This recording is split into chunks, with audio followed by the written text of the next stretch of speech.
Bonjour, aujourd'hui nous finissons le cycle des signes du zodiaque avec le poisson. Donc comme d'habitude, j'isole l'énergie du poisson des autres éléments du thème natal.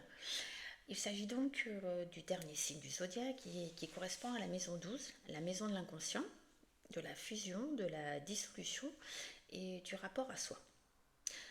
Sa planète maîtresse est Neptune, qui correspond au dieu des océans dans la mythologie romaine et à Poséidon chez les Grecs. La tribu commun des deux divinités est le trident, symbole de pouvoir sur les océans et les forces naturelles. Cela donne une idée du pouvoir des émotions sur ce signe très sensible et émotif. La raison de vivre du poisson est de se laisser guider par ses émotions, son intuition. Il est sensible à tout ce qui est caché, tout ce qui est secret. Il ne ressent pas forcément de limite entre lui et les autres. Il est donc très facilement perméable à tout et peut manquer d'objectifs car il se laisse porter par les événements et par les autres. Il aime rendre service. Parfois, son côté serviable peut lui porter préjudice parce que c'est un peu excessif. En revanche, il est doté de beaucoup d'inspiration et d'imagination. Dans sa vie sociale et professionnelle, on retrouvera le poisson dans les métiers de soignant. On le retrouve dans des endroits fermés, clos, comme les hôpitaux, les prisons, ou dans des endroits cachés ou pas facilement accessibles. Au minimum, il a besoin de rendre service, voire d'être totalement dans le service aux autres. On le retrouve aussi bien évidemment dans des activités où la mer et où l'eau sont présentes.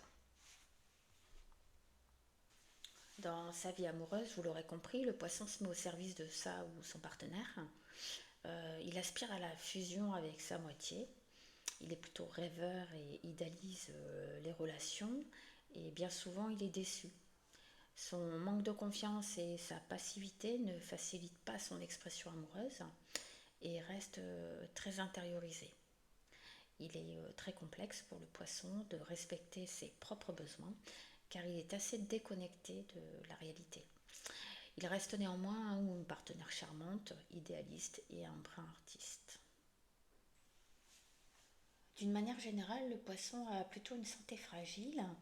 Il est sensible des pieds, des yeux et du système lymphatique.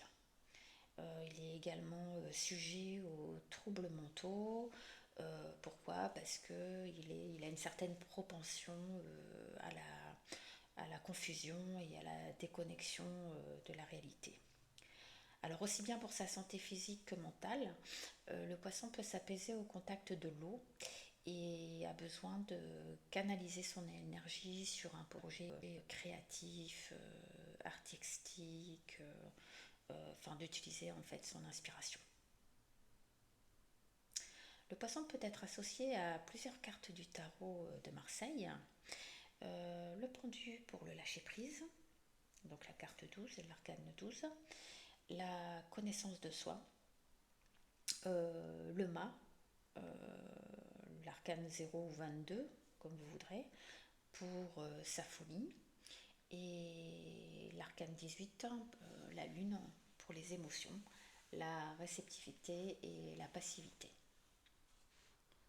Pour finir, des célébrités comme Bruce Willis, Stromae, Antoine Griezmann, Valérie Lemercier, Sandrine Kimberlin ou Leila Bekti sont du signe charmant du poisson.